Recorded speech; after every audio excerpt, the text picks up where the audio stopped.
Okay, so I have told you that it is very important example also, and question is given that you have here 672 ml of ozonoid oxygen, and ozonoid oxygen I have told you that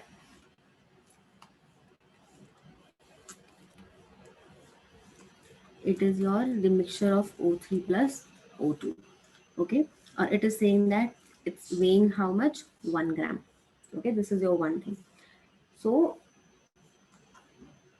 clearly you have 672 ml of, that means ये क्या given है, volume of ozonoid oxygen as NTP. NTP means HTP, same चीज ही होगा. तो अगर आपके पास NTP वाली कोई भी चीज गिवन है या HTP वाली कोई भी चीज गिवन है तो आप मोल्स कैसे निकालते हो? जो भी आपके पास गिवन वॉल्यूम है, गिवन वॉल्यूम कितना है, 672 मिलीलीटर, उसको किस में कन्वर्ट कर लो, लीटर में. लीटर में कन्वर्ट करोगे तो multiplied by 10⁻³ divided by 22.4 litre. तो इसको डिवाइड करोगे तो यू विल हैव 3 इंटू 10⁻². ठीक है. अब यहाँ पे एक कॉन्सेप्ट आता है, दैट इज योर, इस पर्टिकुलर क्वेश्चन में पूछा है calculate the volume of ozone in the ozonised oxygen. ठीक है. अब ओजोनॉइड ऑक्सीजन में आपको वॉल्यूम निकालना है ओजोन का. तो यहाँ पे मुझे मोलर मास तो एवरेज लेना पड़ेगा, क्योंकि कैसा है ये, मिक्सचर ऑफ गैसेस. तो मैंने आपको एवरेज मोलर मास निकालना बताया था. यस और नो, टेल मी, जल्दी से बताओ, बताया था या नहीं बताया था? क्या फॉर्मूला था? Tell me the formula everyone. What is the formula of average molar mass? Notes में चेक करो, बताओ. एवरेज मॉलिक्यूलर मास करके बताया था. Total mass by total moles. Yes, क्या था आपके पास? Total mass by total moles. So I can write down here total mass by total moles. Total mass कितना हो जाएगा? How much will be the total मास?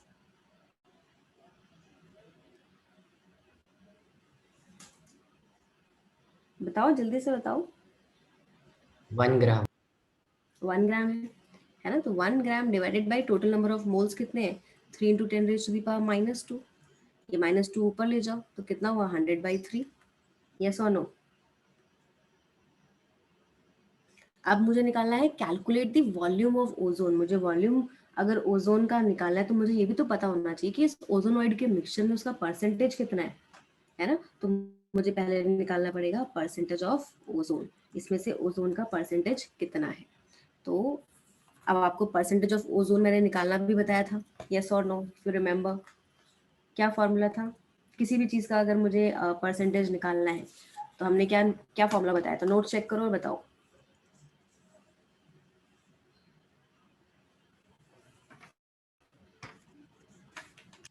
मैंने शॉर्टकट वाला भी फॉर्मूला बताया था जिससे आप निकाल सकते हो, डायरेक्टली परसेंटेज निकाल सकते हो.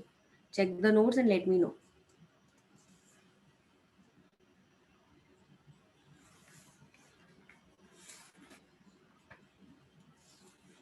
जल्दी बताओ.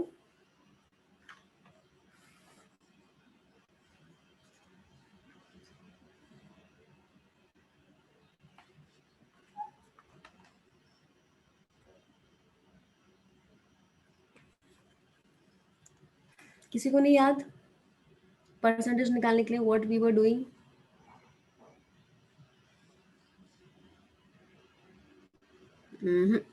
If you remember, I have told you that इसका शॉर्टकट का, किसी भी आइसोटोप का या किसी भी चीज़ का अगर मुझे परसेंटेज निकालना है तो मैंने क्या बताया था? मॉड ऑफ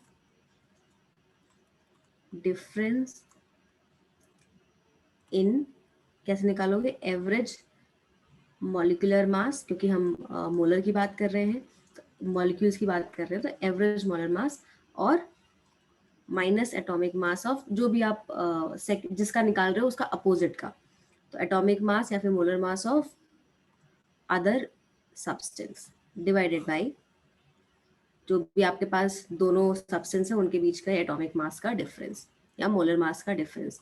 यस और नो? ये चीज़ बताई थी या नहीं बताई थी? अब ऐसे ही क्वेश्चन में आपको यूज़ करना है इनके बीच का जो भी आपके पास डिफरेंस है. तो परसेंटेज मुझे निकालना है ओजोन का. तो ओजोन का निकालने के लिए मेरे पास difference in average molar mass. तो एवरेज मोलर मास कितना है? 100/3 माइनस ऑक्सीजन का कितना होगा 32, क्योंकि मुझे ओजोन का निकालना है तो अदर सब्सटेंस क्या है यहाँ पे ऑक्सीजन। मॉड लेके चलना है, अगर कुछ भी माइनस माइनस आ रहा है तो हमें उसको कंसिडर नहीं करना है। डिवाइडेड बाय दोनों के मोलर मास के बीच का डिफरेंस, तो वो कितना हो जाएगा, एक का 48 होगा, दूसरे का 32। एक ओजोन है, ओजोन के लिए 42, इसका 32। परसेंटेज निकाल रहे हैं तो मल्टीप्लाइड बाय 100, यहाँ पे भी फॉर्मूले में लिख लो मल्टीप्लाइड बाय 100। कितना आ जाएगा ये, न्यूमरेटर में हो जाएगा 4/3 डिवाइडेड बाय यहाँ पे 16 into 100 which is equal to 25.3%। तो ये किसका आ गया, परसेंटेज ऑफ ओजोन। अब मेरे को ओजोन का परसेंटेज मिल गया है, ठीक है। मैं यहाँ पे कर रही हूँ बाकी बचा हुआ क्वेश्चन। सो वॉल्यूम कैसे निकालोगे, तो मुझे वॉल्यूम निकालना है, वॉल्यूम ऑफ ओजोन। तो कितना मेरे पास क्योंकि परसेंटेज में है और आपको वॉल्यूम निकालना है, ठीक है, तो मेरे पास परसेंटेज कितना है 25/3, ठीक है, ऑफ किसका 672, ठीक है। तो आप इसको लिख लोगे 25/3, क्योंकि परसेंटेज से आप वॉल्यूम में जा रहे हो, तो डिवाइडेड बाई 100 इंटू 672। इसको सॉल्व करोगे तो ये हो जाएगा 100, 25 4s are 100, okay, and this will become 3224 and ये हो जाएगा, इसको डिवाइड करोगे तो 56। तो आंसर कितना आ गया 56 ml। Is that clear to everyone?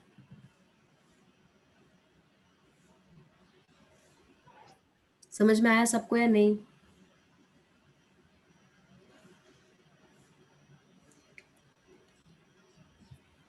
Yes और नो, रेज योर हैंड, जल्दी से बताओ ताकि आगे बढ़े। अच्छा, फिजिकल केमिस्ट्री में एक चीज होती है बेटा, कई बार हम क्या करते हैं ना, क्वेश्चंस को रट लेते हैं कि ऐसा क्वेश्चन आएगा तो ऐसा करना है, ठीक है, तो वो नहीं करना है किसी को भी।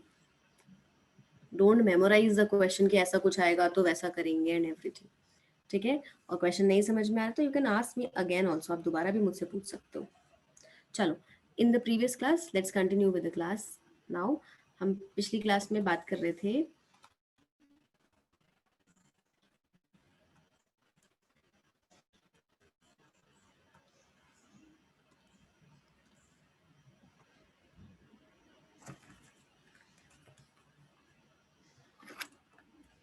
लॉ ऑफ कांस्टेंट और डेफिनेट प्रोपोर्शन, ठीक है। तो आई होप सबको ये क्लियर हो गया होगा, इसमें कोई भी डाउट नहीं होगा। ये सब 9th का ही थिंग है, there is nothing more than like concept से अलावा कुछ है नहीं इसमें से, एज सच एग्जाम में कुछ फॉर दैट मैटर आता भी नहीं है। ओके, तो now let's talk about third law, last law जो है इसका, that is law of multiple proportion. Next is your law of multiple proportion. तो पहले हम इसका स्टेटमेंट लिख लेते हैं। This was given by Jan Denton, and he said that when one element combines with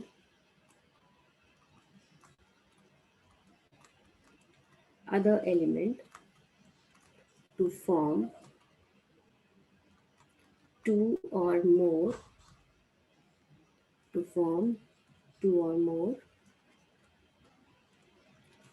different compounds, then mass of one element which combines, then the mass of one element which combines with a constant mass of other element will have a simple ratio to one another, ठीक है। अब ये statement बहुत लंबा सा लग रहा होगा, एंड एवरीथिंग लग रहा होगा, मतलब थोड़ा डिफिकल्ट सा भी लग रहा होगा, बट हम इसको देखते हैं एग्जाम्पल से तो आपको समझ में आ जाएगा। चलो पहले ये देख लेते हैं सिंपल रेशियो का क्या मतलब है। Simple ratio means ratio between small natural numbers such as, अब अगर हम रेशियो ले रहे हैं लेट्स से 1:1 या फिर 1:2, 1:3 एटसेट्रा, ठीक है। तो अगर इस रेशियो में अगर आपके पास प्रेजेंट है देन वो क्या फॉलो करेगा, law of multiple proportion. Now let's understand this with the help of example.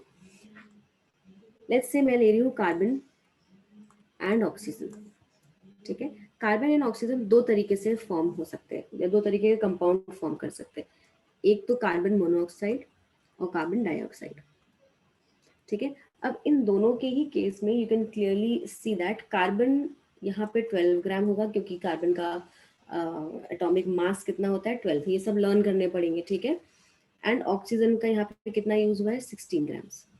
अगर हम यहाँ कार्बन की बात करें अगेन यहाँ पे कितना होगा 12 ग्राम्स और ऑक्सीजन कितना हो गया 32 ग्राम्स नाउ, ठीक है। तो यहाँ पे क्या बोल रहा है, when one element combines with the other element to form two or more different compounds, तो यहाँ पे दो डिफरेंट कंपाउंड्स फॉर्म हुए हैं, carbon monoxide and carbon dioxide. Then mass of the one element which combines with a constant mass, carbon का mass कितना है constant है यहाँ पे, okay. Mass of the other element will have a simple ratio to one another, तो जो बचा हुआ है आपके पास वो दोनों आपस में क्या रहेंगे, सिंपल रेशियो में रहेंगे। तो यहाँ पे आपके पास अगर हम बात करें in this case here the weight ratio, weight को मैंने WT लिखा हुआ है ना शॉर्ट फॉर्म में, weight ratio of oxygen in two compounds is 1:2। कैसे, 16:32। 16:32 रेशियो कितना हो जाएगा 1:2। बात समझ में आई, क्लियर है सबको या नहीं। ऐसे ही आप डिफरेंट डिफरेंट एग्जाम्पल भी चेक कर सकते हो, आपको सेम ही चीज मिलेगा, कुछ भी डिफरेंट यहाँ पे मिलने वाला नहीं है। चलो so this was all about your 3 laws. इसमें से बेटा कोई क्वेश्चंस आते नहीं है बट फिर भी पता होना चाहिए, ठीक है। Now next important topic is your concept related to density.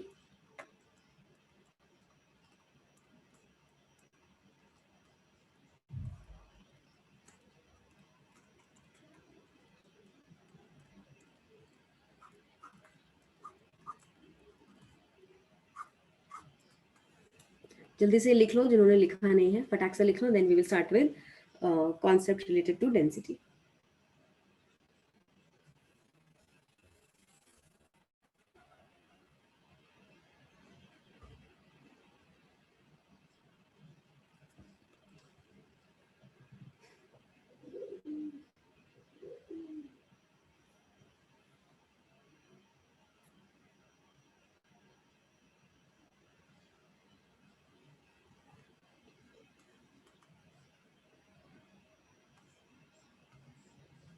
Done. चलो अब बात करते हैं डेंसिटी से। तो डेंसिटी का तो सब, डेंसिटी का अगर हम डेफिनेशन की बात करें तो क्या होगा, मास occupied by the substance per unit volume is known as density, ठीक है। That means density is equal to mass upon volume, ये सबको पता होगा। अगर यूनिट की बात करें तो यूनिट क्या होता है, केजी पर मीटर क्यूब, ठीक है। इसके बेसिकली दो टाइप के यूनिट होते हैं, आई थिंक आपने फिजिक्स में पढ़ा होगा, MKS एंड CGS, पढ़ा है कि नहीं पढ़ा। तो इसमें हम मीटर, केजी और सेकंड की बात करते हैं, इसमें हम सेंटीमीटर, ग्राम और सेकंड की बात करते हैं। तो अगर MKS के टर्म्स में बात कर रहे हैं तो ये आपके पास यूनिट हो जाएगा, और CGS के टर्म्स में बात कर रहे हैं तो ग्राम पर सेंटीमीटर क्यूब या फिर ग्राम पर मिलीलीटर, ये किस में हो जाएगा, CGS यूनिट में। अंडरस्टूड और नॉट। ये सब यूनिट टर्म्स पता है, MKS और CGS? यस और नो बताओ जल्दी से भाई, डोंट वेस्ट टाइम। कभी सुना है MKS CGS? Yes, physics ma'am. हम, है ना, फिजिक्स में विष्णु सर ने बताया होगा। तो ये दो टाइप के आपके पास यूनिट हो सकती है। अच्छा, कन्वर्जन की बात करें तो कुछ छोटे मोटे आपको कन्वर्जन्स पता होने चाहिए। 1 मीटर क्यूब जो है वो इक्वल होता है 10⁻³ मीटर, और 1 सेंटीमीटर क्यूब जो है, ओके, वो इक्वल होता है 1 मिलीलीटर के। Is that clear?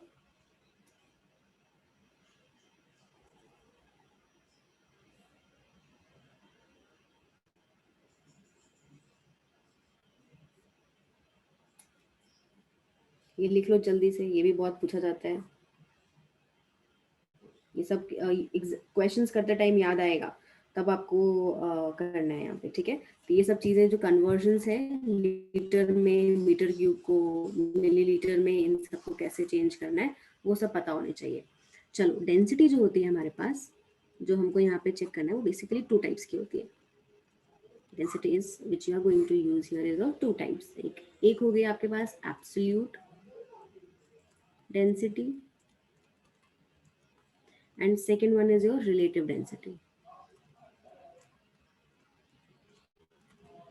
ठीक है, अब कोई मुझे डिफरेंस बता सकता है कि एब्सोल्यूट का मतलब क्या होता है और रिलेटिव का मतलब क्या होता है? Can anyone tell me this? What do you understand by absolute density, and difference क्या होना चाहिए इसके बीच में?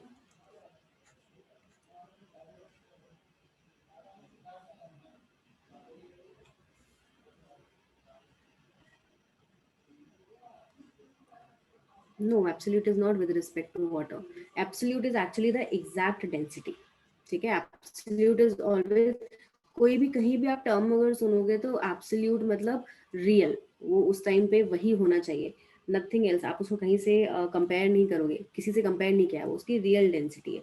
सो एब्सोल्यूट डेंसिटी अगर हम बात करें, it is same for solid, liquid and gases. मतलब फॉर्मूला सेम है। अगर मैं एब्सोल्यूट डेंसिटी लिखूं यहाँ पे, तो उसका फॉर्मूला होगा मास बाय वॉल्यूम। ठीक है, यूनिट सेम, जो एक्चुअली हम नॉर्मल जो डेंसिटी डिफाइन करते हैं वो एब्सोल्यूट डेंसिटी के हिसाब से ही डिफाइन करते हैं, बट यहाँ पे आपको केमिस्ट्री में बहुत जगह रिलेटिव डेंसिटी का यूज होगा। ठीक है, तो ये तो सेम चीज ही है। तो नेक्स्ट हम बात करते हैं रिलेटिव डेंसिटी के बारे में।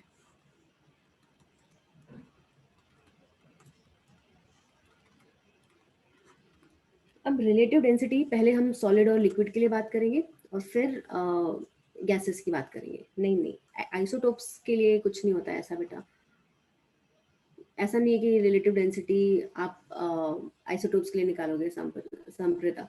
इट्स लाइक कि नव्या ने सही बोला है कि हम जब कंपेयर करते हैं किसी एक डेंसिटी को दूसरे डेंसिटी से, then in that case we call it as relative density. ठीक है, कंपेयर कर रहे हैं। नाउ रिलेटिव डेंसिटी में पहले हम बात करेंगे for solids and liquids। So in this, for solids and liquids, relative density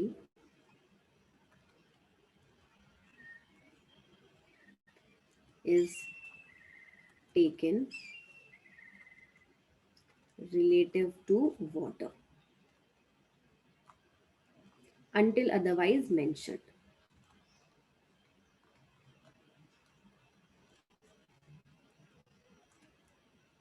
ठीक है, अगर कुछ मेंशन नहीं किया हुआ है तो हमेशा हमको relative density for solid and liquid के लिए हम उसको कंपेयर करेंगे वाटर से। तो रिलेटिव डेंसिटी का फॉर्मूला क्या हो जाएगा यहाँ पे? Relative density is equal to density of substance 1, कोई भी जिसकी आपको निकालनी है, divided by density of substance 2। और यहाँ पे सब्सटेंस 2 हम क्या कंसिडर कर रहे हैं? Mostly water. वाटर के रेस्पेक्ट में ही हम इसको कंपेयर करेंगे। बात समझ में आया? अब जब हम इसको वाटर के रेस्पेक्ट में कंपेयर कर रहे होते हैं तो इसका एक स्पेसिफिक नाम भी होता है। Okay, we give it a special name also, ठीक है? And that special name is known as your specific gravity. So specific gravity is nothing but it is relative density of a substance with respect to water. तो यहाँ numerator में हो जाएगा density of solid या फिर liquid, जो भी आप कंपेयर कर रहे हो, divided by density of water. And water mostly हम इसको लेते हैं एट 4 डिग्री सेल्सियस, और इस डिग्री सेल्सियस पे वाटर की जो डेंसिटी होती है इट इज इक्वल टू 1 ग्राम पर मिलीलीटर। ठीक है, ये फिक्स्ड वैल्यू है, तो अगर कुछ भी नहीं गिवन है तो आपको वाटर की डेंसिटी जो है फिक्स्ड ही रखना है। सो रिलेटिव डेंसिटी में हमने क्या देखा कि अगर हमको सॉलिड और लिक्विड के लिए रिलेटिव डेंसिटी फाइंड आउट करनी है तो रिलेटिव का मतलब ही होता है कंपेयर करना। So for solid and liquid में अगर हम किसी की डेंसिटी को कंपेयर कर रहे हैं with respect to water, okay, then it is known as specific gravity. तो रिलेटिव डेंसिटी का फॉर्मूला क्या हो गया? Density of substance 1 divided by density of substance 2। क्योंकि हम यहाँ पे कंसिडर कर रहे हैं सब्सटेंस 2 को मोस्टली वाटर, तो उसका स्पेसिफिक नेम हो जाएगा that is your specific gravity. तो अगर क्वेश्चन में स्पेसिफिक ग्रेविटी आएगा तो नाम से कंफ्यूज नहीं होना है कि ग्रेविटी क्यों पूछ लिया। इसका मतलब है they are asking for relative density of that substance with respect to water only. Is that clear to everyone? Yes, ma'am. किसी को कोई डाउट है अभी? संपदा समझ में आया?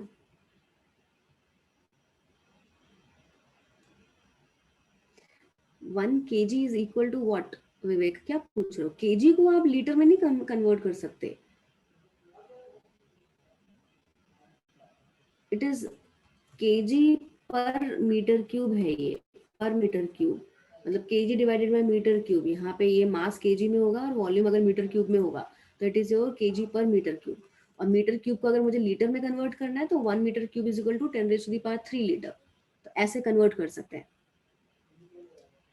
ओके, चलो, this is for of course solid and liquids. Now let's talk about for gases. ठीक है, so here relative density of gas is known as vapor density। पहली बात तो अगर vapor density लिखा हुआ है कहीं पे टर्म तो that means they are talking about the relative density of the gas, okay? And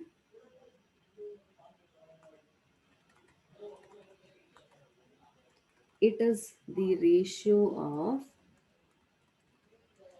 density of gas to the density of another gas। तो यहाँ पे वाटर वाला कॉन्सेप्ट नहीं होता। हम यहाँ पे कोई भी एक गैस को दूसरे गैस के साथ कंपेयर करते हैं फॉर गैसेस एंड उसको हम बोलते हैं vapour density.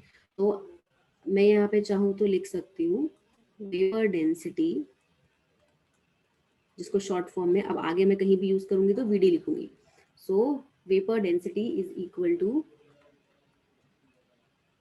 Density of gas 1 at any pressure और टेम्परेचर। किसी भी प्रेशर टेम्परेचर पे मैंने एक गैस की डेंसिटी ली हुई है divided by density of gas 2 at same pressure and temperature. मतलब जिस प्रेशर एंड टेम्परेचर पे मैंने गैस 1 की डेंसिटी मेजर की है उसी सेम प्रेशर एंड टेम्परेचर पे मैं गैस 2 की भी डेंसिटी को डिवाइड करूंगी तो वो मुझे दे देगा वेपर डेंसिटी। अब यहाँ पे खास बात क्या है कि अगर क्वेश्चन में मेंशन्ड नहीं है, ठीक है, if it is not mentioned in the question, तो ये जो डेंसिटी ऑफ गैस 2 है, okay, it is mostly hydrogen gas. ठीक है, मोस्टली क्या होगा? हाइड्रोजन गैस होगा until and otherwise it is mentioned in the question। तो अगर मुझे यहाँ पे वेपर डेंसिटी का फॉर्मूला लिखना है तो ये क्या हो जाएगा? Density of gas 1 at any pressure and temperature divided by density of gas tube का मैं कैसे लिख सकती हूँ, मास डिवाइडेड बाई वॉल्यूम। ठीक है, हाइड्रोजन गैस के लिए मास कितना होता है 2, मैं यहाँ पे मास कर देती हूँ। और इसके ऊपर वाले का अगर मुझे डेंसिटी लिखना है तो मैं क्या लिख सकती हूँ, अगेन जो भी मास होगा किसका, गैस का, divided by volume whole divided by mass of H2 divided by volume. अब ये वॉल्यूम वॉल्यूम तो क्या हो जाएगा, कैंसिल हो जाएगा। ठीक है, तो आपके पास क्या बचेगा, जो भी आपने मास लिया हुआ है गैस का, और मास ऑफ H2 गैस कितना हो जाएगा 2। एक हाइड्रोजन का 1 होता है मास, तो 2 का कितना हो जाएगा 2। सो यहाँ से आपके पास एक वेरी इंपॉर्टेंट फॉर्मूला निकल के आ जाता है, that is vapour density is equal to your mass of the gas divided by 2। ठीक है, और क्योंकि हम मोस्ट ऑफ द टाइम पे मोलर मास कंसिडर करते हैं किसी का भी, तो सिर्फ ऐसे मास नहीं लिखा होगा, सिर्फ ऐसे लिखा होगा Vd is equal to m divided by 2, simply. Okay, और अगर मेरे को मोर देन 1 गैस प्रेजेंट है, ठीक है, क्वेश्चन में if more than 1 gas is present, तो मैं क्या कंसिडर करूंगी, उसका एवरेज मोलर मास। तो यहाँ हो जाएगा average molar mass divided by 2। जल्दी से लिख लो ये, और किसी को कुछ डाउट है तो पूछ लो अभी।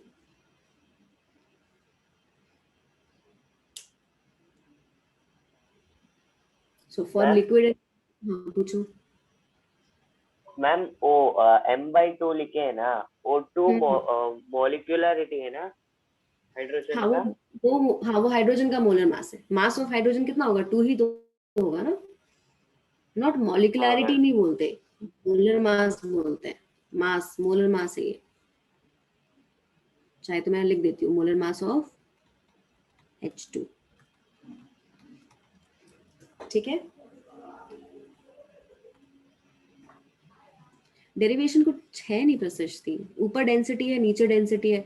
डेंसिटी के लिए मैंने लिख दिया mass by volume for gas divided by mass of H2 and volume. Volume volume cancel हो गया। मास क्वेश्चन में जो भी गिवन होगा सब्सटेंस का वो आप लिख दोगे, और मास ऑफ H2 इज 2, तो m/2 हो गया, सिंपल।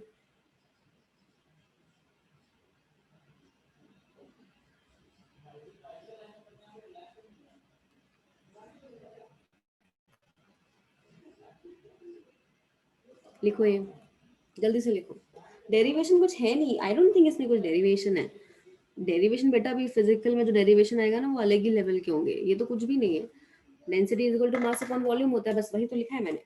और हाइड्रोजन का मास पुट कर दिया, वॉल्यूम वॉल्यूम कैंसिल कर दिया, बस। मैम वॉल्यूम कैसे कैंसिल हुआ? दोनों का सेम वॉल्यूम होगा ना। हाँ, दोनों का वॉल्यूम सेम है ना भैया, that is why we have cancelled it. Density जो निकाली है वो हमने सेम वॉल्यूम पे ही फाइंड आउट की है। अगर वॉल्यूम अलग होगा तो फिर डेंसिटी भी एकदम ऑल टुगेदर अलग होगा ना। हमको कुछ ना कुछ एक रेफरेंस लेके चलना पड़ेगा। रेफरेंस यही है कि जो भी सब्सटेंस का मास है उसमें हम सेम वॉल्यूम पे कंपेयर कर रहे हैं।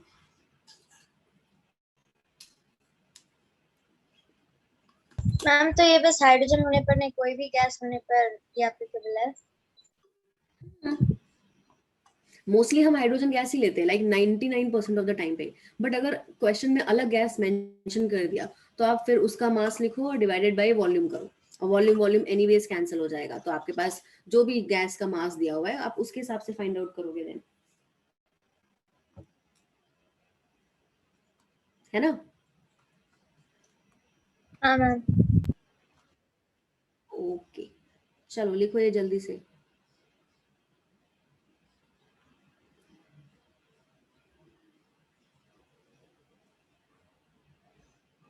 चलो मैं यहाँ पे तब तक क्वेश्चन लिख देती हूँ विदाउट वेस्टिंग एनी टाइम, तो बाकी लोग क्वेश्चन करो। Calculate vapour density of SO2 gas. पहला question,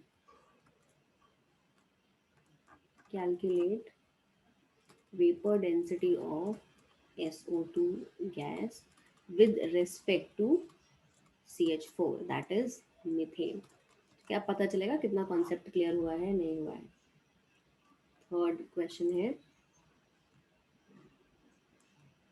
calculate vapor density of a sample ma'am vapour density की कोई यूनिट नहीं होगी ना? ऑफ कोर्स नहीं होगी, रेशियो है ना, वो तो कैंसिल आउट हो जाएगा. यस और नो? रिलेटिव डेंसिटी की इवन जो सॉलिड, हम सॉलिड और गैस की भी बात कर रहे हो, सॉलिड और लिक्विड की बात कर रहे हैं, उसकी भी कोई यूनिट नहीं होगी, बिकॉज रिलेटिव डेंसिटी में जो भी उसकी यूनिट हो जाएगी वो कैंसिल हो जाएगा दोनों आपस में. these are going to be unitless.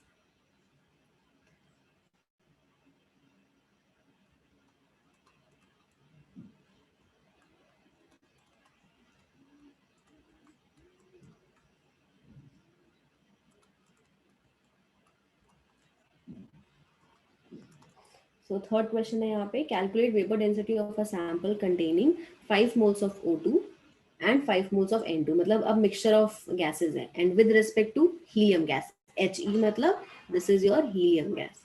ठीक है, तीनों क्वेश्चन लगाओ. संपदा तुम अपना आंसर बताओ, then I will tell you कि तुम्हारा आंसर करेक्ट है कि नहीं है.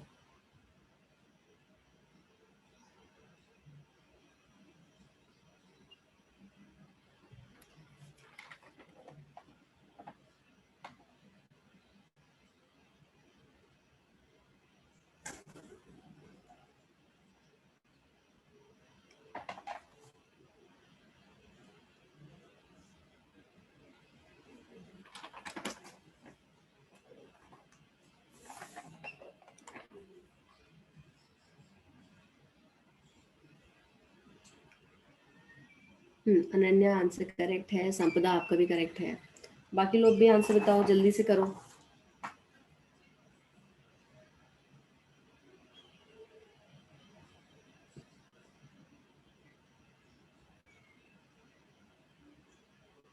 अफाक करेक्ट है, रेशमा करेक्ट है. चलो, बहुत इजी क्वेश्चन है. Abhilash your answer is also right. Renuka का करेक्ट है. संप्रिता कुछ गड़बड़ किया है आपने. प्रशस्ति करेक्ट है. सिंपल है. वेपर डेंसिटी का फॉर्मूला क्या है आपके पास यहाँ पे? जो भी उसका मोलर मास होगा गैस का डिवाइडेड बाई 2. तो गैस का मोलर मास SO2 है. SO2 का आप निकालोगे तो कितना आएगा? 64 divided by 2 that is 32. Sulphur का 32 होता है प्लस 16 2 जा 32. तो for SO2 it is equal to 64. Now ऐसे आपको SO2 का निकालना है, बट अब बोल दिया विद रिस्पेक्ट टू CH4. तो अभी जो आपने क्वेश्चन पूछा था नव्या की कौन से गैस की बात हो रही है, अगर कुछ अलग होगा तो अलग हो जाएगा क्या? Of course. अब मैं वेपर डेंसिटी यहाँ पे निकालूंगी तो क्या आएगा? जो भी उसका मोलर मास है डिवाइडेड बाय मोलर मास इधर लिख देते हैं, gas 1 and this is gas 2. Gas 1 का मोलर मास तो 64 हो जाएगा और पे क्या हो जाएगा? कार्बन का 12 प्लस 4 इज 16. यस, तो कितना हो जाएगा? 4 है ना? Yes, good. सबका आंसर ऑलमोस्ट करेक्ट ही है. अब ये वाला बताओ, थर्ड क्वेश्चन में एक ही चीज है कि मिक्सचर ऑफ गैसेस है, और जब भी मिक्सचर ऑफ गैसेस होता है तो हम क्या निकालते हैं? Average molar mass.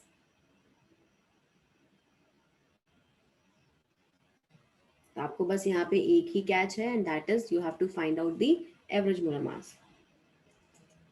नहीं स्निग्धो गलत है. अभी करेक्ट नहीं, संप्रिता आपका गलत है, स्निग्धो आपका सही है, समर्थ आपका भी करेक्ट है. गुड.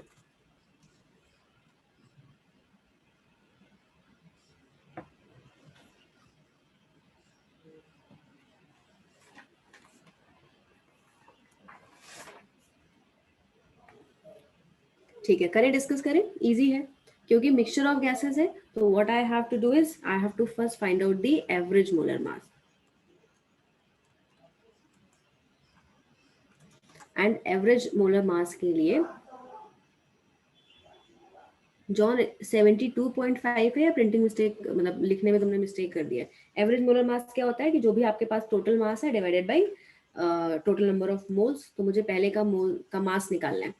तो 5 मोल्स ऑफ O2 दिया हुआ है, तो अगर मुझे इसका मास निकालना है तो क्या हो जाएगा, number of moles multiplied by molar mass, plus N2 का मुझे मास निकालना है, तो number of moles multiplied by जो भी उसका मोलर मास होता है, तो N2 के लिए हो जाएगा 28 divided by total number of moles, that is 5 + 5 which is equal to 300 by 10, that is 30।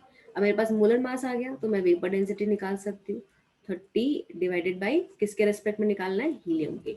Helium के रेस्पेक्ट में निकालेंगे तो उसका मास कितना होता है, 4, तो डिवाइडेड बाई क्या हो जाएगा, 4। अगर कुछ नहीं गिवन होता, हीलियम नहीं गिवन होता, तो आप क्या करते, 30 डिवाइडेड बाई 2, तो यहाँ पे वैल्यू हो जाएगी अब 7.5। Is that clear to everyone? Yes, ma'am. समझ में आ रहा है, किसी को कोई डाउट तो नहीं है? चलो ये क्वेश्चन होमवर्क के लिए है, ठीक है, तो होमवर्क में ट्राई करना।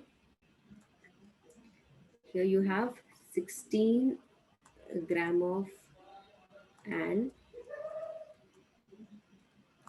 unknown gas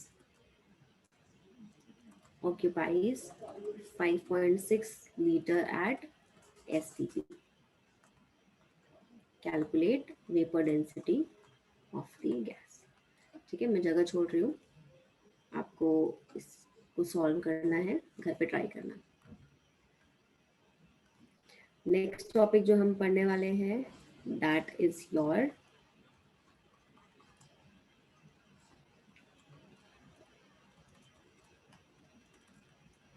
determination of percentage composition of elements in a given compound। मतलब मेरे पास कंपाउंड गिवन है, मतलब मान लो सिंपल सा एग्जांपल ले लें, वाटर में मुझे पूछे कि कितने परसेंटेज ऑफ ऑक्सीजन है या कितना परसेंटेज ऑफ उसमें हाइड्रोजन प्रेजेंट है, ठीक है, तो that will be called as, उसको हम इस टॉपिक में पढ़ेंगे, determination of percentage composition of element in a given compound. ठीक है, तो पहले इसका वो लिख लेते हैं, compounds, compound is formed by the elements, है ना, कोई भी कंपाउंड डिफरेंट डिफरेंट एलिमेंट से फॉर्म होता है। जैसे मैंने CaCO3 बोल दिया, तो CaCO3 में कैल्शियम है, कार्बन है, ऑक्सीजन है, तो ये सारे आपके पास एलिमेंट्स हैं, ठीक है। And weight percentage of element present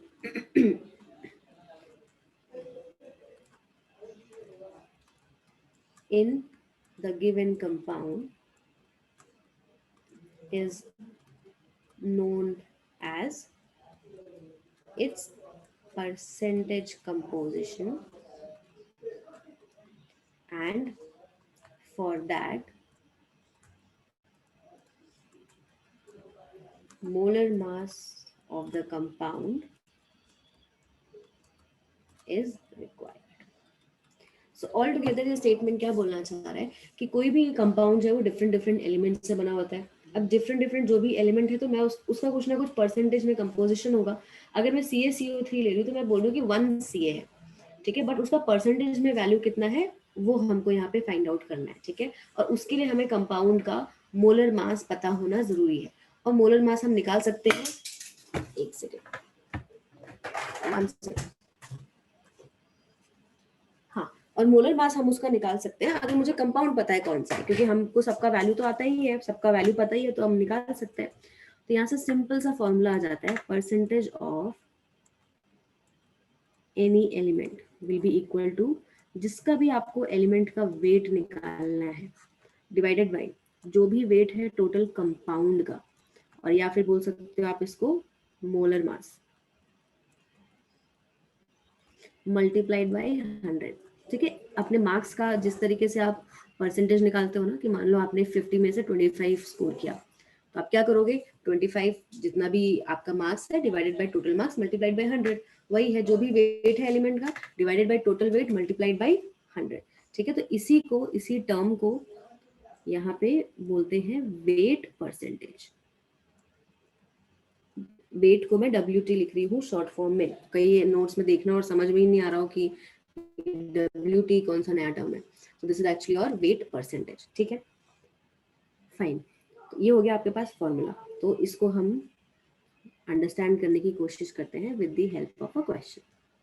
ठीक है, क्वेश्चन है मेरे पास, calculate percentage of calcium, carbon and oxygen in CaCO3। ठीक है, मैं पहला क्वेश्चन है तो मैं आपको करके बता दे रही हूँ कैसे करना है। तो मैंने यहाँ पे सबसे पहले तो मुझे क्या कर लेना है, जो भी कंपाउंड मुझे गिवन है उसका क्या निकालूंगी मैं, मोलर मास। उसका मोलर मास किसके इक्वल हो जाएगा, कैल्शियम का 40 होता है, कार्बन का 12, एक ऑक्सीजन का 16 और हमारे पास 3 है, which is equal to 100 grams. ठीक है, मोलर मास को हम ग्राम्स के टर्म्स में लिख रहे हैं यहाँ पे। अब अगर मुझसे पूछेगा परसेंटेज ऑफ कैल्शियम, तो कितना हो जाएगा, 40 है कैल्शियम का वेट, डिवाइडेड बाई टोटल कितना है 100 मल्टीप्लाइड बाई 100, तो कितना हुआ 40%। अगर पूछेगा परसेंटेज ऑफ कार्बन, तो कार्बन का मास कितना है 12, divided by total 100 multiplied by 100, which is equal to 12%।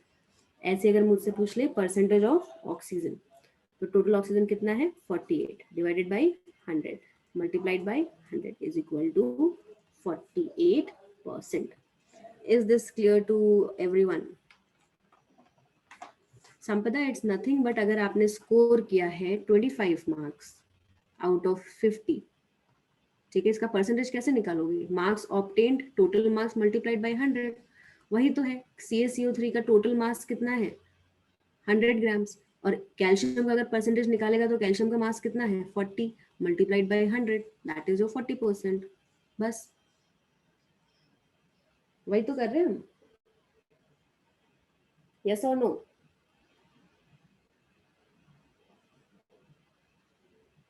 Percentage निकालना है, this is very simple maths, chemistry तो है ही नहीं यहाँ पे, we are not using chemistry here.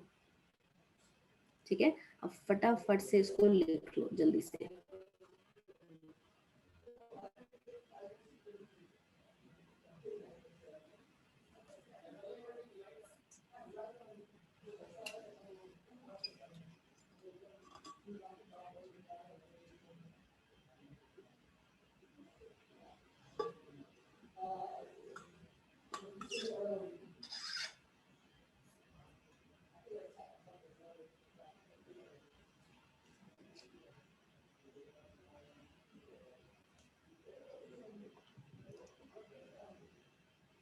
Done.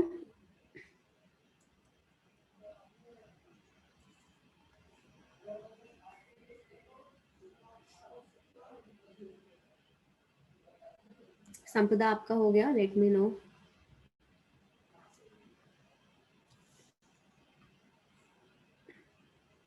बहुत बड़ा चैप्टर है संपदा, अभी 3-4 क्लास लग जाएगा, अभी बड़ा चैप्टर है।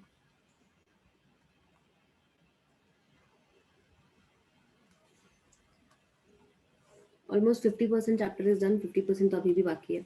चलो नेक्स्ट क्वेश्चन है आपका होमवर्क के लिए है, calculate percentage of carbon and hydrogen in C2H6। This is your homework का क्वेश्चन, एग्जैक्टली ऊपर जैसा है। ठीक है, तो मैं ये होमवर्क में दे रही हूँ। ठीक है, नेक्स्ट क्वेश्चन आपको अभी करना है, ये वाला, calculate percentage of water of crystallisation in FeSO4.7H2। ठीक है, ये क्वेश्चन सॉल्व करो।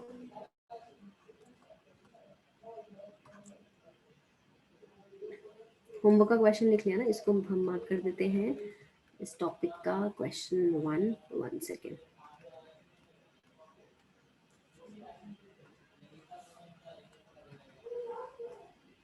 क्वेश्चन 2, क्वेश्चन 3 अभी करो, क्वेश्चन नंबर 4 होमवर्क पे है।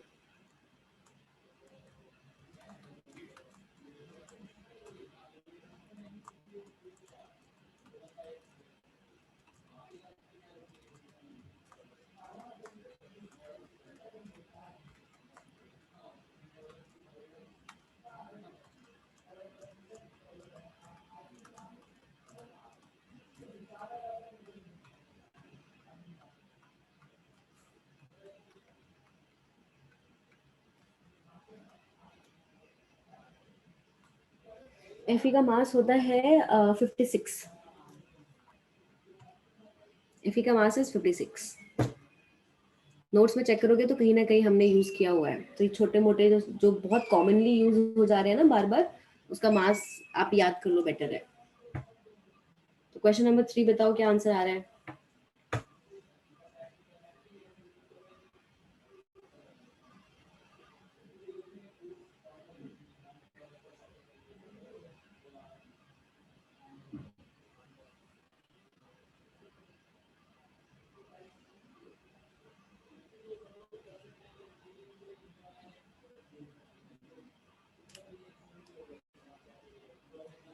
इतना टाइम नहीं लगना चाहिए.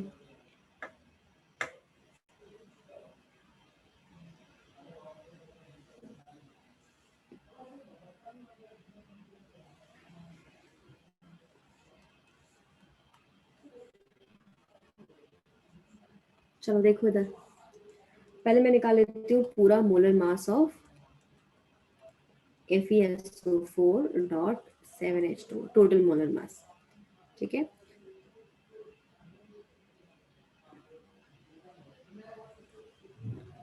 नाउ कैसा होगा. आयरन का 56, सल्फर का 32, देन 4 ऑक्सीजन है तो 4 into 16 64, प्लस मेरे पास 7 वाटर के मॉलिक्यूल्स है और एक वाटर के मॉलिक्यूल का वेट होता है 18, तो टोटल मास हो जाएगा 278.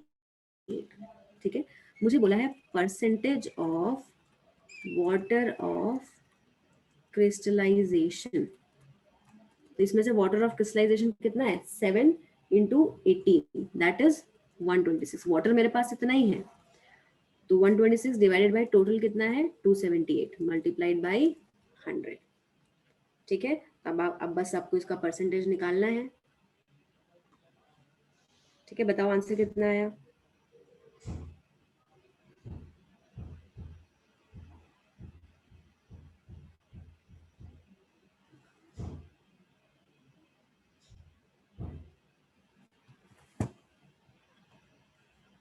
हम्म, 45.32%. So this is your, हाँ करेक्ट है, मोस्टली बच्चों का करेक्ट ही आया है, थोड़ा थोड़ा गड़बड़ करिए. चलो नेक्स्ट क्वेश्चन जो है question number 4, that is for homework. Same question है ना, कुछ डिफरेंट नहीं है, बस सॉल्व अलग कर दिया है मैंने. Next talk about question number 5. Question number 5 here is saying that 16.5 gram of combines with oxygen and form 35.6 gram of its oxide. Calculate percentage of oxygen in the metal oxide. ठीक है, अब देखो इसमें आपको मेटल के बारे में बताया ही नहीं है, मेटल क्या है. तो अब आप उसको अननोन को x मान के चलो या फिर जो भी आप मान के चलना चाहते हो वो मान के क्वेश्चन हमें इसको क्या करना है, सॉल्व करना है. नाउ ये थोड़ा सा अननोन है तो मैं आपको बता देती हूँ कि क्वेश्चन कैसे होगा. देखो मेरे पास कोई तो भी मेटल है, मेटल को जब भी मैं O2 के साथ बर्न करूंगी तो मेटल का क्या फॉर्म करेगा, ऑक्साइड MO. अब वो मेटल ऑक्साइड यहाँ पे भी N हो सकता है, यहाँ पे भी N हो सकता है, मुझे वैल्यू नहीं पता या ये कि क्या वैल्यू है, कुछ नहीं पता. ठीक है, और क्वेश्चन बोल रहा है calculate the percentage of oxygen in the metal oxide. इस मेटल ऑक्साइड में मुझे ऑक्सीजन का परसेंटेज निकालना है. तो परसेंटेज ऑफ ऑक्सीजन में कैसे निकाल सकती हूँ, जो भी आपके पास वेट ऑफ ऑक्सीजन होगा divided by total weight compound का, या फिर मैं ऑक्साइड भी लिख सकती हूँ मल्टीप्लाइड बाई 100. ठीक है, अब देखो वेट ऑफ ऑक्सीजन क्या बोला है कि स्टार्टिंग में मेरे पास इतना मेटल था. ठीक है, और ऑक्सीजन के साथ कंबाइन होके इतना फॉर्म कर गया है मेटल का ऑक्साइड. तो टोटल मास जो था उसका कितना है 35.6 मेटल ऑक्साइड का, जिसमें से मेटल कितना है मेटल इज 16.5, तो रिमेनिंग क्या होगा, क्योंकि जितना मास, अगर law of conservation of mass की अगर हम बात करें, जितना मेटल रिएक्टेंट में था उतना ही तो मेटल प्रोडक्ट में भी होगा, तो रिमेनिंग क्या होगा 35.6 minus 16.5 which will be 19.1 grams. तो ये रिमेनिंग 19.1 ग्राम्स क्या है, ऑक्सीजन। बात समझ में आई? तो आप यहाँ पे लिख दोगे वेट ऑफ ऑक्सीजन कितना है 19.1, और टोटल इसका मास ऑलरेडी मेटल ऑक्साइड का गिवन है, that is 35.6 multiplied by 100। Is this clear to everyone? समझ में आया सबको? इजी सा क्वेश्चन था, कुछ भी इसमें डिफिकल्ट नहीं था। और परसेंटेज निकालोगे तो कितना आ जाएगा 53.65%, है ना? इजी क्वेश्चन था।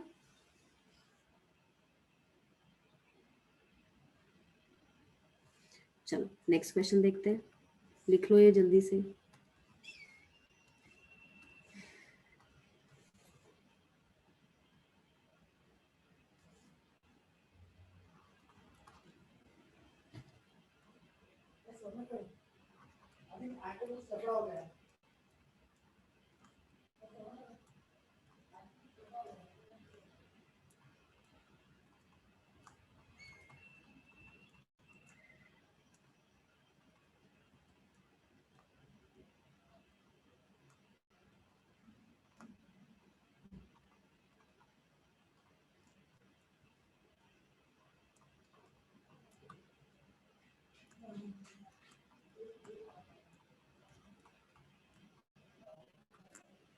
ठीक है, अब ये क्वेश्चन भी आपको थोड़ा सा डिफरेंट सा है, मिनिमम मोलर मास पूछा है।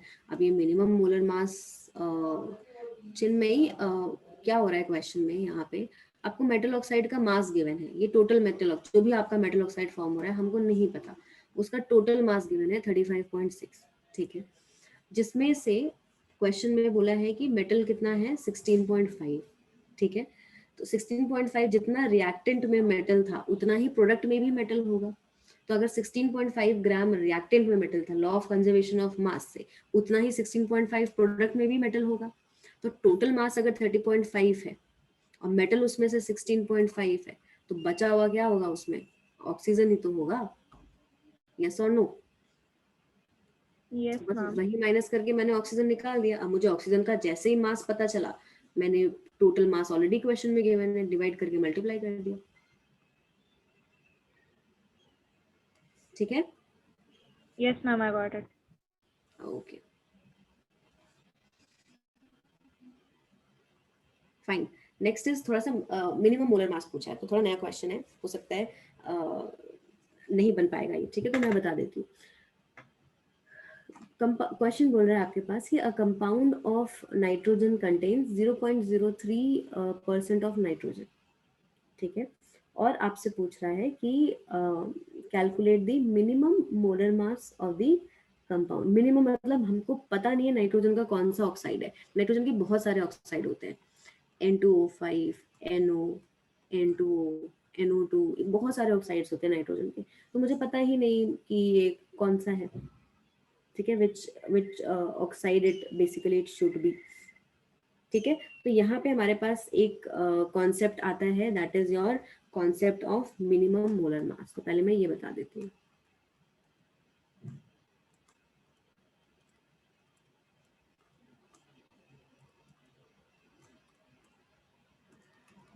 ठीक है, concept of minimum molar mass क्या बोलता है, फॉर मतलब मुझे नहीं पता है तो मैं मिनिमम मतलब सबसे छोटा वाला कौन सा ऑक्साइड हो सकता है, ठीक है। So for minimum molar mass of any compound, that compound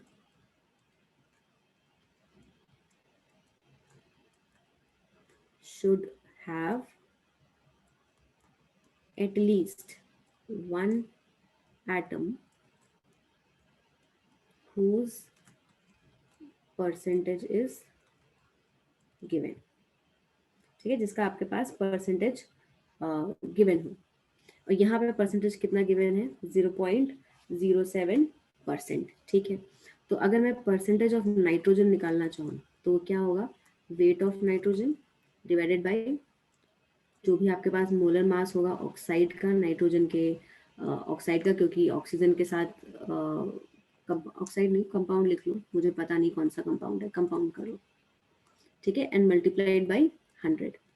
percentage given है कितना है, 0.07। ठीक है, अगर मैं मान लेती हूँ कि मिनिमम लेके भी चलना है तो एक नाइट्रोजन तो कम से कम होगा ही ना उसमें, मिनिमम एक तो होने ही वाला है, तो वो लिख दिया मैंने यहाँ पे 40। मुझे मोलर मास पता नहीं है कंपाउंड का कितना है, तो वो कितना हो जाएगा, मैं एम से रिप्रेजेंट कर देती हूँ, तो मोलर मास कंपाउंड का निकल के कितना आ गया, 14 divided by 0.07 into 100। Is that clear और नॉट? तो ये हो जाएगा 0.01, ये हो जाएगा 2, इसका पूरा जीरो वगैरह अगर हटा के आप इसको सॉल्व करोगे तो कितना आ जाएगा, 20,000। ठीक है, पॉइंट हटा दो, मैक्सिमम नहीं पूछेगा प्रशस्ति, मैक्सिमम आप निकाल ही नहीं सकते।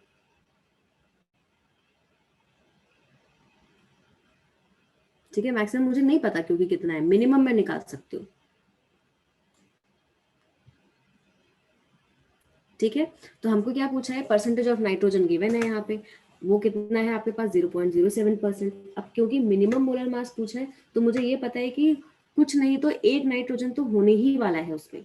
ठीक है, तो मैं मिनिमम, और क्वेश्चन में ही पूछ दिया कि आपको क्या फाइंड आउट करना है, मिनिमम मोलर मास। तो मिनिमम मोलर मास के लिए मैं एक ही नाइट्रोजन लेके चल रही हूँ, 0 नाइट्रोजन तो होगा नहीं, मैक्सिमम कितना भी हो सकता है मुझे नहीं मालूम, बट मिनिमम 1 तो होगा।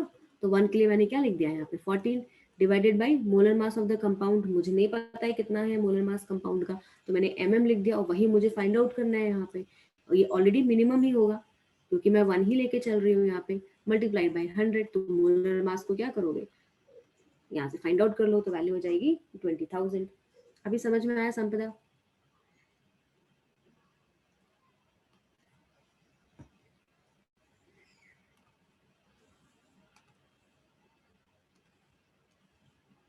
ठीक है, नेक्स्ट लास्ट क्वेश्चन होमवर्क के लिए करना है आपको। Insulin contains 0.0016% of sulfur. Calculate minimum molar mass of insulin. ठीक है, सेम टाइप का क्वेश्चन है, तो आपको होमवर्क में करना है, बस ज्यादा दिमाग नहीं लगाना है, बिकॉज एक जैसा क्वेश्चन आपने कर ही लिया है, तो ये क्वेश्चन बन जाएगा। एक और क्वेश्चन लिख लो, haemoglobin contains 0.25% of iron if molar mass of hemoglobin is 89600, then calculate number of iron atoms present per molecule of haemoglobin. ठीक है, अच्छा क्वेश्चन है, मैं स्टार मार्क कर रही हूँ, होमवर्क में ही दे रही हूँ, नेक्स्ट क्लास में डिस्कस करूंगी, बट अभी आपको क्या करना है, इसको खुद से सॉल्व करने की कोशिश करनी है। लिखो दोनों क्वेश्चन।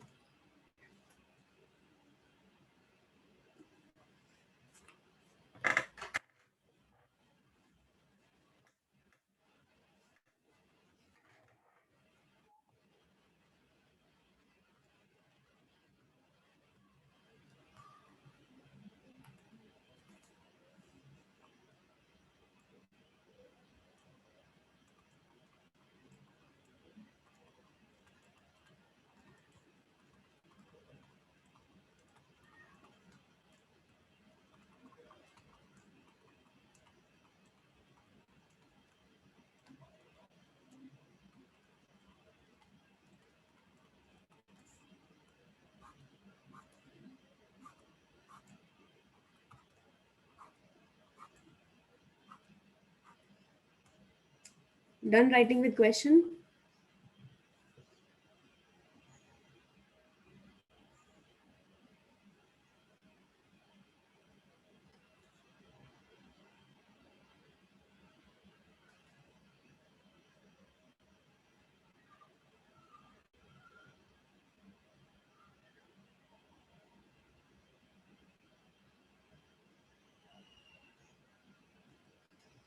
हो गया बेटा, क्वेश्चन लिख लिया?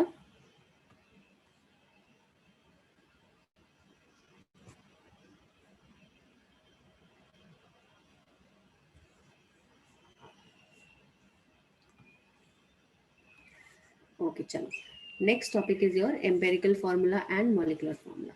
ठीक है, इस पे भी काफी क्वेश्चन अच्छे से बनते हैं। ठीक है, तो पहले तो हम बात कर लेते हैं फार्मूला क्या होता है। ठीक है, व्हाट इज फार्मूला? तो basically formula is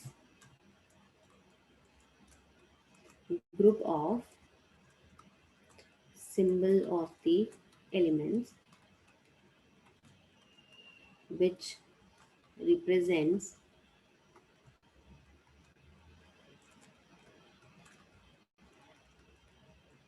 one molecule of the substance. That is, it represents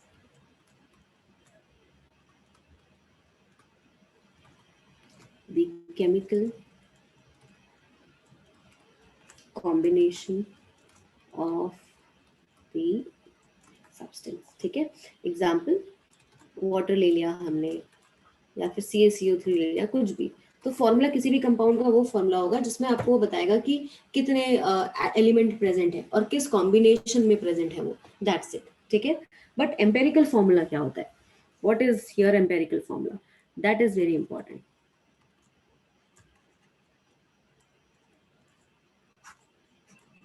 Now, in the case of empirical formula, here, formula which denotes simplest ratio of all the elements present in one molecule of the compound is known as empirical formula.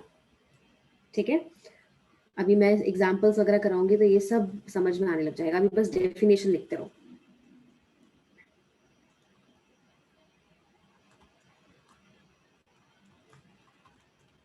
Next is your molecular formula. Molecular formula is formula which denotes exact number of atoms of all elements present in one molecule of the compound. ठीक है, मैं example से बताऊंगी तब आपको ये समझ में आएगा। I am taking this example. अगर मैं ग्लूकोज ले रही हूँ, ठीक है, ग्लूकोज मतलब एक शुगर है और उसका फॉर्मूला क्या होता है ग्लूकोज का? Basically C6H12O6। तो ये जो एग्जैक्ट फॉर्मूला होगा उसका, उसको हम बोलेंगे molecular formula, which is C6H12O6। ठीक है, तो formula which denotes the exact number of atoms of all the elements present in one molecule, कितने exact number of atoms उसमें present है। बट जब हम empirical फॉर्मूला की बात करते हैं तो उसमें क्या बोला है? which denotes the simplest ratio of all the elements present, मतलब simplest ratio, exact मेरे को नहीं बताना है। तो अगर मेरे को पहले वाले कंपाउंड को simplest ratio में कन्वर्ट करना है तो मैं क्या करूंगी? C6 है, H12 है, O6 है, सिंपलेस्ट रेशियो में कन्वर्ट करने के लिए मैं इन सबको 6 से डिवाइड कर देती हूँ। तो ये कितना हो जाएगा? 1, ये हो जाएगा 2 और ये हो जाएगा 1। मतलब सिंपलेस्ट रेशियो क्या हो गया इसका? C1H2 and O also 1। तो वो जो उसका सिंपलेस्ट रेशियो है that will be called as your 1:2:1, संपदा करेक्ट है, that will be called as your empirical formula. तो जो सिंपलेस्ट रेशियो आया वो उसका एम्पेरिकल फॉर्मूला हो जाएगा. एक और एग्जांपल लेते हैं. अगर मैं अमोनिया ले रही हूँ, अमोनिया का अगर मुझे मॉलिक्यूलर फॉर्मूला लिखना है तो वो तो एग्जैक्ट NH3 होता है. अब क्या NH3 को मैं कोई और सिंपलेस्ट रेशियो में कन्वर्ट कर सकती हूँ? नहीं ना, इट विल ऑलवेज बी 1:3. कुछ और सिंपलेस्ट रेशियो पॉसिबल ही नहीं है. तो for ammonia empirical formula and molecular formula both will be same. Is that clear to everyone or not?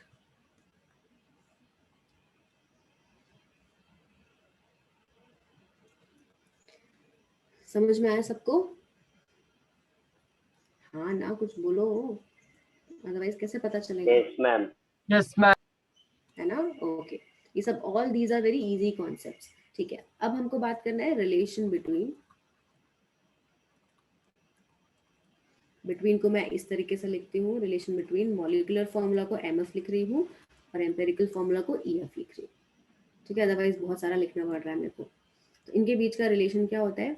जो भी आपके पास मॉलिक्यूलर फॉर्मूला है it will be equal to N into empirical formula. अब ये N क्या है यहाँ पे?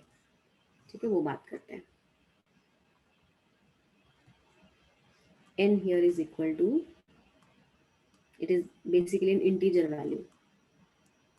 Molecular formula mass, मतलब जो भी आपके पास मॉलिक्यूलर फॉर्मूला है उसका total mass divided by empirical formula mass.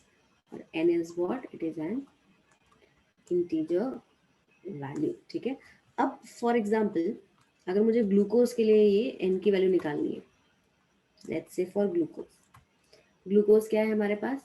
It is your C6H12O6. ठीक है, और मान लो मुझे इसका, क्योंकि अभी तो कैलकुलेट करना काफी आसान है, बट इसके लिए अगर मुझे N की वैल्यू निकालनी है तो मैं ग्लूकोज के लिए N की वैल्यू क्या निकालूंगी? Molecular formula mass of glucose. Glucose का मॉलिक्यूलर फॉर्मूला मास कितना हो जाएगा? 6 × 12 प्लस 1 × 12. 1 × 12 मतलब हाइड्रोजन 12 है, कार्बन 6 है और मास 12 होता है, प्लस 6 × 16. कितना आएगा ग्लूकोज का? जल्दी से बताओ मॉलिक्यूलर फॉर्मूला.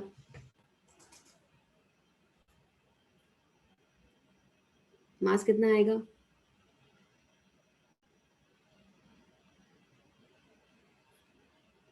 कितनी बार सॉल्व किया हुआ है, बार बार ऐड करने का जरूरत पड़ना ही नहीं चाहिए. ग्लूकोज का याद होना चाहिए कितना है, कितना आ जाएगा, ये सब याद करने पड़ेंगे, otherwise you will be wasting time. Yes संपदा, गुड. 180. तो मॉलिक्यूलर फॉर्मूला मास कितना हो गया? 180 divided by empirical formula mass कितना हो जाएगा? एम्पेरिकल फॉर्मूला क्या होता है for glucose? CH2 and O. तो इसका मैं मास निकालूंगी तो कितना आएगा? 12 प्लस 2 × 1 प्लस 16. कितना है जल्दी से बताओ?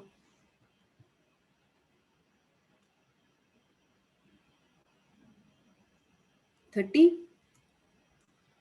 यस और नो?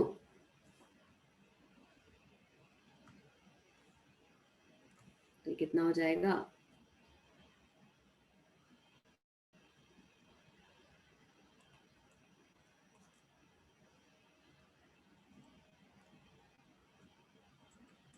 तो N की वैल्यू कितनी आ गई? 6 आ गई फॉर ग्लूकोज. लिखा तो है संपदा, N is equal to molecular formula mass divided by empirical formula mass. Formula है ना ये N का.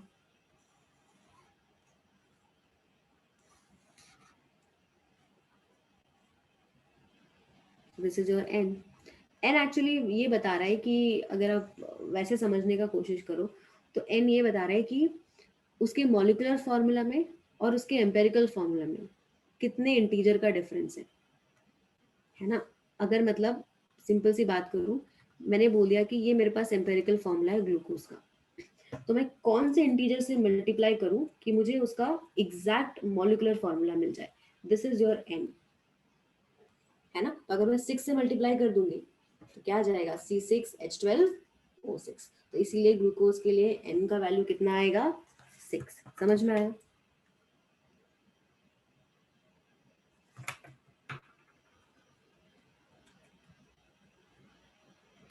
ठीक है, तो n इज दैट, और उस n को फाइंड आउट करने के लिए उसका फॉर्मूला है, आप डायरेक्टली निकाल सकते हो, जो भी उसका मॉलिक्यूलर फॉर्मूला मास है डिवाइडेड बाय एम्पेरिकल फॉर्मूला मास कर दो, तो उससे आप n की वैल्यू निकाल लोगे। अब देखो ये सब तो थियोरेटिकल पोर्शन हो गया, अब क्वेश्चन में इसको कैसे यूज करना है। क्वेश्चन बोल रहे हैं आपके पास,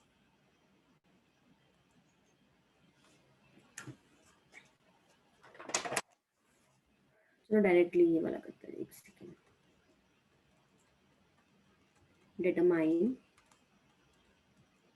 value of empirical formula and n.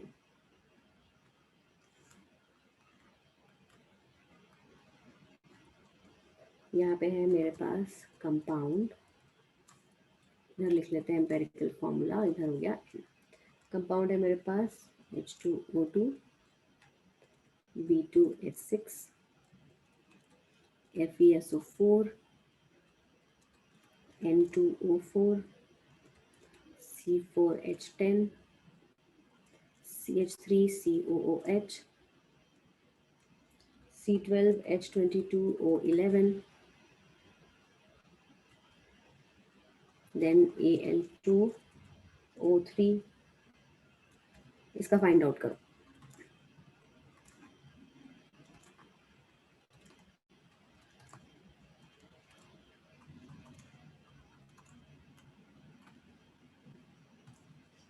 इन सब का आपको एम्पेरिकल फॉर्मूला लगा करना है और n की वैल्यू फाइंड आउट करनी है। अब डायरेक्टली करना है, ठीक है, सब सॉल्व करते हुए नहीं बैठना है, क्योंकि वही आपको सिंपलेस्ट रेशियो देगा ना प्रशस्ति। मैंने अगर यहाँ पे लिया है C6H12O6, मुझे सिंपलेस्ट रेशियो निकालना है, तो अगर मैं 2 से डिवाइड करूंगी, मान लो 2 से कर दिया मैंने, तो क्या मिल जाएगा C3H6O3। तो क्या ये सिंपलेस्ट रेशियो आया? अभी मैं इसको और सिंप्लीफाई कर सकती हूँ, तो मैं क्या करती हूँ, उसको फर्दर मान लो 3 से डिवाइड कर दिया, तो ये क्या हो गया C1H2O1। तो मुझे तब तक डिवाइड करना है जब तक उसका सिंपलेस्ट रेशियो नहीं आ जाता। तो वहां पे मैंने डायरेक्टली कर दिया, क्योंकि 6 से आ गया, 6 से डिवाइड करते ही मुझे सिंपलेस्ट रेशियो मिल गया, इसलिए 6 से डिवाइड किया है। हाँ, लीस्ट नंबर ऑफ एटम रहेगा, सिंपलेस्ट रेशियो में आपको उसको रखना है।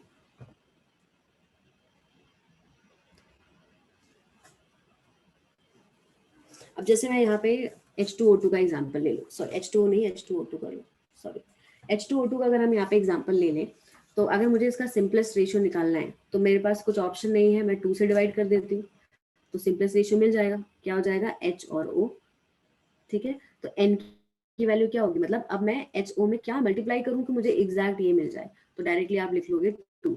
अब इसके लिए ये नहीं करोगे कि पहले H2O2 का मास निकालो, that means 16 to the 32 34 divided by HO कितना हो जाएगा 16 + 1 17 17 to the 34। तो आप इस इतना लॉन्ग मेथड नहीं करना है, वो तो ऑटोमेटिकली अंडरस्टूड है, वो तो फॉर्मूला बता दिया। अब जैसे मेरे पास B2H6 है, इसका सिंपलेस्ट रेशियो निकालना है, तो मैं किससे डिवाइड कर सकती हूँ 2 से।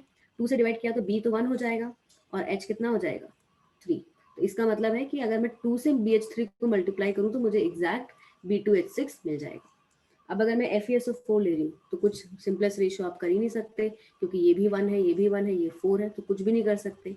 तो इसका एम्पेरिकल फॉर्मूला FeSO4 ही रहेगा और यहाँ पे वैल्यू कितनी हो जाएगी 1। अगर मैं N2O4 ले रही हूँ, मुझे इसको सिंपलेस्ट रेशियो में कन्वर्ट करना है, तो मैं क्या करूँगी, इसको 2 से डिवाइड कर सकती हूँ, तो NO2 मिल जाएगा। अब मैं ऐसे कौन से नंबर से इसको मल्टीप्लाई करूँ कि ये मिल जाए मुझे, तो जिससे डिवाइड करोगे वही तो मल्टीप्लाई कर दोगे, 2 हो गया। C4H10 में मेरे को फाइंड आउट करना है, अगेन 2 से डिवाइड कर दो, कितना हो जाएगा C2H5। इससे और सिंपल आप बना ही नहीं सकते, तो यहाँ पे n की वैल्यू 2 हो जाएगी। CH3COOH की अगर हम बात करें तो यहाँ पे कार्बन 2 है, हाइड्रोजन 4 है, ऑक्सीजन 2 है, तो अगेन मैं इसको 2 से डिवाइड कर सकती हूँ, तो मुझे मिल जाएगा ये CH2O, अगेन आ गया यहाँ पे 2। अब हमने ले लिया C12H22O11, इसका सिंपलेस्ट रेशियो निकालने के लिए क्या मैं, क्योंकि ये O11 आ गया तो ये तो किसी से भी डिवाइड नहीं होगा, तो इसका सिंपलेस्ट रेशियो यही रहेगा C12H22O11, तो यहाँ पे हो जाएगा 1। Al2O3 की अगर आप बात करो यहाँ पे, तो ये 3 है, ये 2 है, ऐसा कोई भी नहीं है कि सिंपलेस्ट रेशियो में आप डिवाइड करके और छोटा वैल्यू ले आओ, फ्रैक्शन नहीं करना है। तो ये क्या हो जाएगा आपके पास सेम Al2O3 और वैल्यू कितनी हो जाएगी 1। Is that clear to everyone? समझ में आया सबको?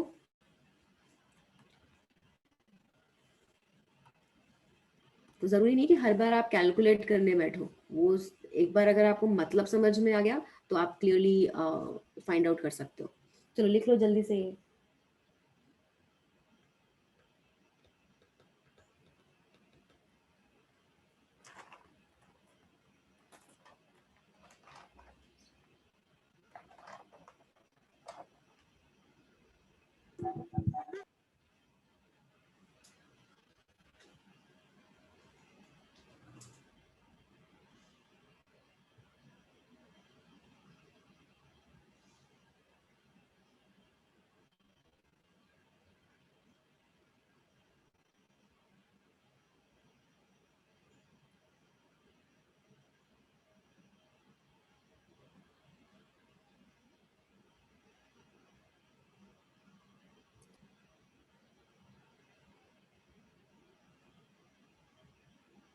ओके चलो लिख लिया सबने? फाइन। अब ये तो हो गया जस्ट टू एक्सप्लेन यू कि कैसे हम एम्पेरिकल फॉर्मूला वगैरह को निकालना कैसे। अब क्वेश्चन में जैसे आएगा तो क्वेश्चन में हम उसको टेबल के फॉर्म में करते हैं, ठीक है? तो नेक्स्ट टॉपिक आप इसमें लिखोगे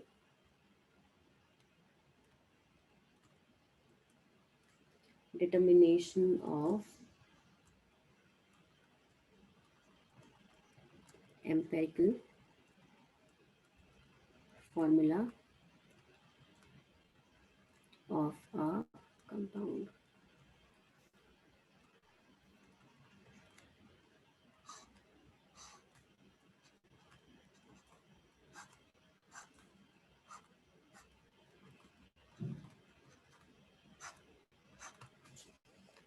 ओके, क्वेश्चन किस टाइप के आएंगे उसकी बात हो रही है। So empirical formula of any compound is determined by the given percentage of elements in the compound। ठीक है, मैं इसको क्वेश्चन की हेल्प से ही एक्सप्लेन करूंगी। तो डायरेक्टली पहले हम क्वेश्चन लिख लेते हैं। क्वेश्चन बोल रहा है कि अ हाइड्रोकार्बन, इसी टाइप के आपके पास क्वेश्चन आएंगे, contains 80% of carbon if molecular formula mass of hydrocarbon is 30, then calculate, आपको बताना है मॉलिक्यूलर फॉर्मूला होगा क्या। So molecular formula, then calculate molecular formula and empirical formula, दोनों ही निकालने।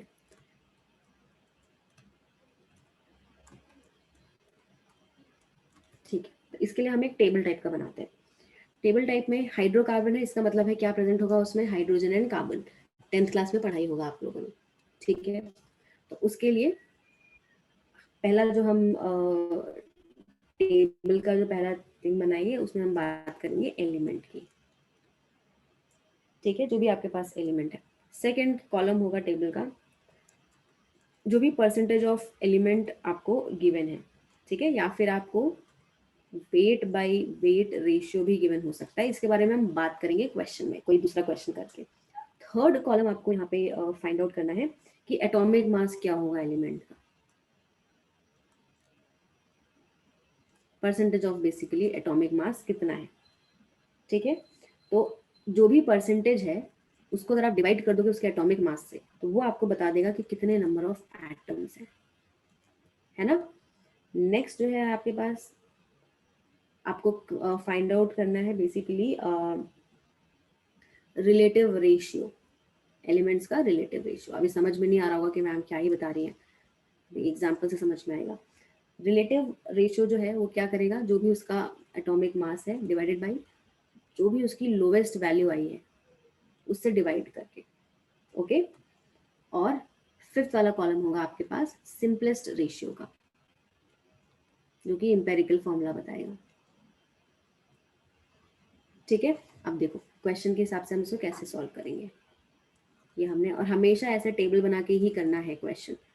ठीक है, बोर्ड्स में भी आप, हो सकता है आपके स्कूल में भी ऐसे क्वेश्चंस आए तो वो ऐसे ही करने हैं। अब एलिमेंट क्या क्या होगा मेरे पास यहाँ पे, कार्बन और हाइड्रोजन, ये दो ही एलिमेंट है। ठीक है, कार्बन का परसेंटेज मुझे गिवन है, कितना है 80%। अगर कार्बन का परसेंटेज 80 है तो हाइड्रोजन का गिवन नहीं है क्वेश्चन में, बट ऑटोमेटिकली कितना होगा 20%। ठीक है, अब मुझे निकालना है उसमें थर्ड में कितने नंबर ऑफ एटम्स है। तो जो भी उसका परसेंटेज है, जितना भी परसेंटेज अमाउंट है, डिवाइड करूंगी मैं उसके एटॉमिक मास से। एटॉमिक मास कार्बन का होता है 12, तो यहाँ पे वैल्यू आ जाएगी 20/3। और यहाँ पे परसेंटेज 20 है, एटॉमिक मास 1 होता है हाइड्रोजन का, तो वैल्यू आ जाएगा 20। अब अगर मुझे रिलेटिव रेशियो निकालना है उसका, किस रेशियो में वो प्रेजेंट है, तो जो भी इन दोनों में से लोवेस्ट वैल्यू है, ये है 20/3 और ये है 20, तो लोवेस्ट वैल्यू कौन सी होगी, ऑफ कोर्स 20/3, है ना। तो जो भी आपके पास, यहाँ से आपने ए निकाला, नंबर ऑफ एटम्स, जिसको आप ए भी बोल सकते हो, number of atoms is A only. तो जो भी आपके पास वैल्यू आई ए की, उसको लोवेस्ट वैल्यू से डिवाइड कर दो। तो यहाँ पे ए की वैल्यू है 20/3, डिवाइडेड बाई लोवेस्ट क्या है 20/3 ही ओनली, तो वैल्यू किसके इक्वल हो गई 1 की। और यहाँ पे आपके पास 20 है और लोवेस्ट कितना है 20/3, 20 कैंसिल हो गया, 3 ऊपर चला गया, ये आ गया। तो ये 1:3 के फॉर्म में ऑलरेडी सिंपलेस्ट रेशियो में गिवन है, इससे सिंपल मैं इसको नहीं कर सकती। तो सिंपलेस्ट रेशियो क्या हो जाएगा यहाँ पे भी 1 और 3। ठीक है, इसका मतलब है अगर मैं इसका एम्पेरिकल फॉर्मूला निकालूं, एम्पेरिकल फॉर्मूला में एक कार्बन है और हाइड्रोजन है, और उनका सिंपलेस्ट रेशियो क्या है, कार्बन 1 और हाइड्रोजन 3। तो ये क्या हो गया एम्पेरिकल फॉर्मूला।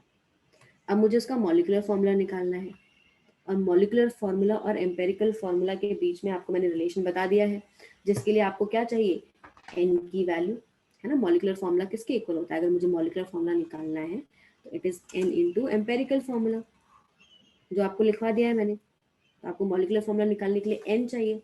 n किसके इक्वल होता है, molecular formula mass divided by n is equal to molecular formula mass divided by empirical formula mass. Molecular formula mass कितना होगा, क्वेश्चन में गिवन है हाइड्रोकार्बन इज 30, ऑलरेडी क्वेश्चन में गिवन है।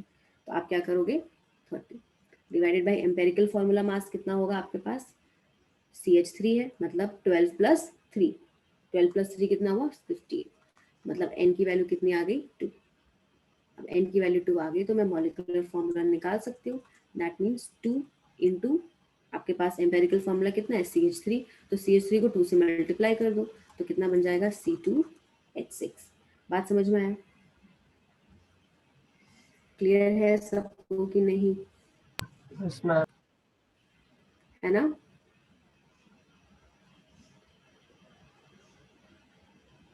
प्रशस्ति, ये मैथ्स का चीज है, मतलब कितना परसेंटेज गिवन है उसका, अगर मैं बोल रही हूँ कि मेरे पास 20% बनाना है, ठीक है, मेरे पास 20% बनाना है।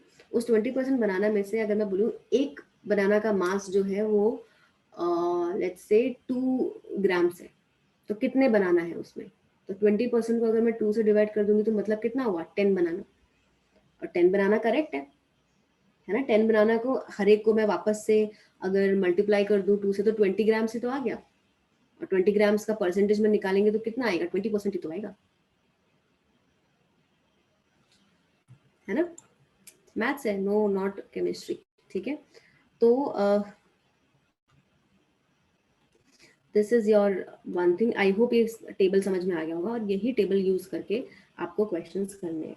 और मैं आपको क्वेश्चन दे रही हूँ होमवर्क में, क्योंकि टाइम हो गया है क्लास का, तो आपको मैं 4-5 क्वेश्चन दे रही हूँ, यही लॉजिक लगा के, यही ऐसा ही सेम टेबल फॉर्म करके आपको सबका सब क्वेश्चन सॉल्व करने, इजी है, ठीक है। तो next is your compound, next question of carbon, hydrogen and oxygen. contains 52.2% of carbon and 13% of hydrogen. ठीक है, अब देखो कार्बन और हाइड्रोजन दे दिया है बट ऑक्सीजन का परसेंटेज नहीं दिया, बट वो आप निकाल सकते हो 100 से माइनस करके, है ना। Next is your determine empirical formula of the compound. Compound का आपको एम्पेरिकल फॉर्मूला निकालना है। मैं स्पेस छोड़ दे रही हूँ ताकि हम नेक्स्ट क्लास में इसको डिस्कस कर पाए। Okay, next question is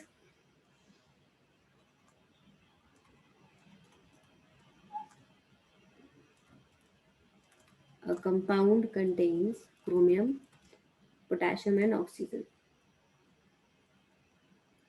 in which 26.6% is potassium and 38% is oxygen। अब देखो क्रोमियम का परसेंटेज नहीं दिया हुआ है, ऐड करके 100 से माइनस कर लेना। So if molar mass of the compound is 294, then calculate molecular formula and empirical formula, दोनों ही कैलकुलेट करने हैं।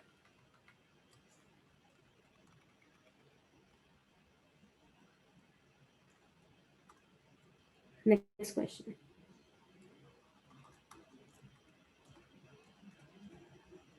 a compound of carbon, hydrogen and nitrogen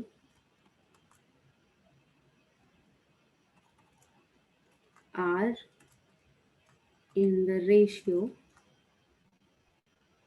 of 9:1:3.5। if percentage की जगह मैंने रेशियो दे दिया, तो अब देखना रेशियो से कैसे आप सॉल्व कर सकते हो। ठीक है, so if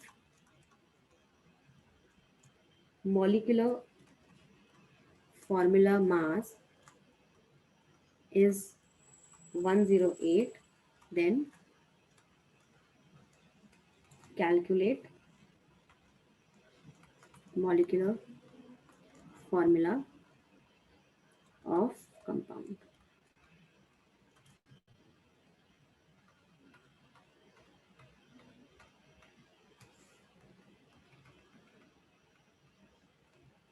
And last question for homework is 2 oxides of metal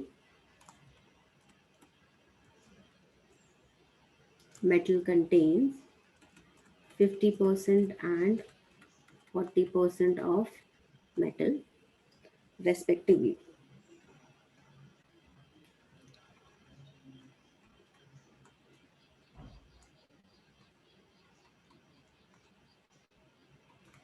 If formula of first oxide is MO, then determine formula of second oxide। ठीक है, ये दोनों क्वेश्चन इंपॉर्टेंट है।